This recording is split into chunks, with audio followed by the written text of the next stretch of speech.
Refund का इंतजार कर रहे लाखों लोग हर साल एक ही सवाल पूछते हैं, इतना समय क्यों लग रहा है? मेरा रिफंड अटका हुआ है क्यों? लेकिन बाहर से लगता है शायद डिपार्टमेंट देरी कर रहा है, लेकिन सच ये है कि अक्सर अक्सर बहुत छोटी छोटी गलतियां ही पूरी प्रक्रिया को रोक देती हैं। और आज हम आपको इस वीडियो के जरिए बहुत सरल भाषा में, आसान शब्दों में समझाएंगे कि आखिर किन वजहों से आपका रिफंड रास्ते में रुक जाता है और वक्त पर आपके पास नहीं होता, और कई बार तो कई महीनों तक नहीं आता। सबसे पहली वजह अक्सर वही होती है जिसे हम बहुत हल्के में लेते हैं, गलत बैंक डिटेल।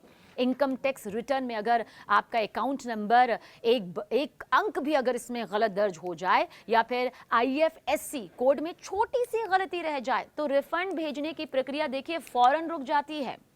डिपार्टमेंट की तरफ से रिफंड उसी बैंक खाते में आता है जो एक्टिव हो और जिसे आपने पोर्टल पर प्री वैलिड किया हो। और कई बार खाता बंद हो जाता है, कई बार लोग नया खाता डाल देते हैं, लेकिन उसका प्रो वैलिडेशन पूरा नहीं करते, और कई बार तो खाता डोरमेट यानी कि लंबे समय से इस्तेमाल नहीं किया गया होता। अब ऐसी किसी भी स्थिति में रिफंड ऑटोमेटिक रूप से फेल हो जाता है और टैक्स पेयर को उसे दोबारा अपडेट करके वैलिड करना पड़ता है। और यही वो पल होता है जहां देरी का असली सफर शुरू होता है। दूसरी वजह जान लीजिए, ITR में दर्ज की गई गलत या फिर असंगत जानकारी। अगर आपको आय के आंकड़े TDS, इनकम सोर्स 26 AS, या आपको बता दें कि AIS में दिख रहे रिकॉर्ड से ये मेल नहीं खाते हैं ना, तो डिपार्टमेंट रिफंड को रोककर पहले इन डिटेल्स की जांच करता है। ये जांच कभी कभी सिर्फ तकनीकी होती है, कभी कभी मैनुअल होती है, और अगर आय कटौती या टैक्स भुगतान में अंतर दिखाई देता है ना, तो रिटर्न की प्रोसेसिंग लंबे वक्त तक अटक सकती है। और ये वो स्थितियां हैं जहां एक छोटी सी मिसमैच भी बड़े इंतजार में बदल जाती है। रिफंड में देरी की तीसरी और बहुत आम वजह ITR का E-वेरिफिकेशन वक्त पर ना करना। बहुत से लोग रिटर्न भर तो देते हैं, लेकिन E-वेरिफिकेशन को बाद के लिए टाल देते हैं। E-वेरिफिकेशन 30 दिन के अंदर अनिवार्य है। इसे पूरा किए बगैर आपका रिटर्न अधूरा माना जाता है और इसकी प्रोसेसिंग शुरू होती ही नहीं है। जब प्रक्रिया नहीं होती तो रिफंड आने का सवाल ही नहीं उठता। लोग कहते हैं ना, मैंने तो रिटर्न डाल दिया था फिर भी रिफंड नहीं आया, लेकिन सच्चाई ये होती है कि रिटर्न पूरा ही नहीं हुआ था क्योंकि E-वेरिफिकेशन छूट गया। एक और महत्वपूर्ण वजह है पुराना टैक्स बकाया। अगर विभाग की नज़र में आपके किसी पुराने साल का टैक्स बाकी है या कोई पेंडिंग डिमांड है, तो नया रिफंड तभी जारी होगा जब पुरानी बकाया राशि का समाधान यहाँ पर होगा, समायोजन हो जाएगा पूरा। और कई बार टैक्स पेयर को इस बात की जानकारी ही नहीं होती कि उनके नाम पर कोई पुराना बकाया दिखाई दे रहा है, लेकिन सिस्टम उसी के आधार पर रिफंड रोक लेता है और पहले ये तय करता है कि बकाया निपटारा हुआ या फिर नहीं। देखिए, रिफंड में देरी होने का एक और बहुत बड़ा कारण है जटिल या संदिग्ध रिटर्न।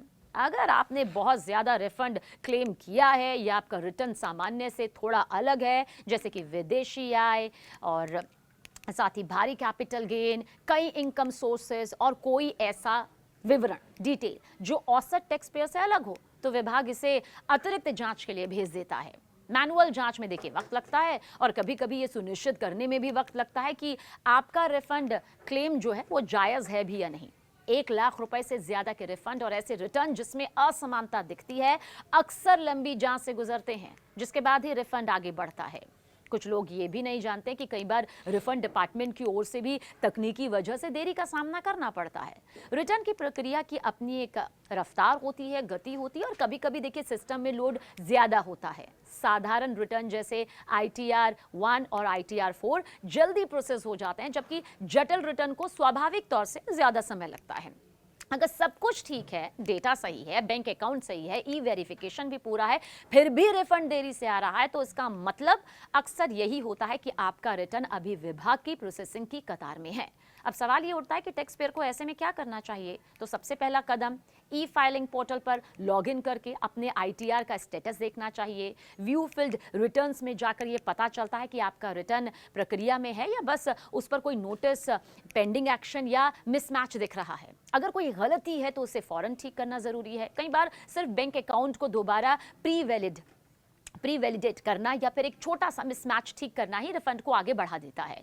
कुल मिलाकर रिफंड लेट होने की कई वजह हो सकती हैं। आपकी डिटेल में गलती, कभी विभाग की प्रक्रिया, कभी पुराने बकाए, कभी आपको और एक छोटा सा स्टेप जो आपसे छूट गया हो। लेकिन अच्छी खबर यह है कि ज्यादातर मामलों में समस्या छोटी ही होती है और एक दो सुधारों के बाद रिफंड रास्ते पर आ जाता है। आखिर में ये बात भी समझ लीजिए कि इनकम टैक्स रिफंड कभी कभी अचानक गायब नहीं होता है। वो बस उसी जगह अटक जाता है जहां कोई छोटी सी गलती, पुराना बकाया, गलत बैंक डिटेल या फिर अधूरा वेरिफिकेशन रोक देता है। रिफंड की पूरी प्रक्रिया एक सीधी नदी जैसी होती है। बस रास्ते में पत्थर ना हो तो वो अपने समय पर बढ़ते हुए आपके खाते तक पहुंच जाती है। इसलिए घबराने की बजाय एक बार फिलिंग पोर्टल पर स्टेटस जरूर चेक करें, देखें कि कोई नोटिस, मिसमैच या अपडेट तो नहीं चाहिए। अक्सर समाधान उतना आसान होता है जितना एक सही डिटेल भरना। तो आप समझ लीजिए कि एक क्लिक में ई वेरिफिकेशन पूरा कर लीजिए और सब कुछ सही हो तो यकीन रखिए रिफंड चाहे धीमी चाल से चले लेकिन अपनी मंजिल तक यानी कि आप तक जरूर पहुंचता है।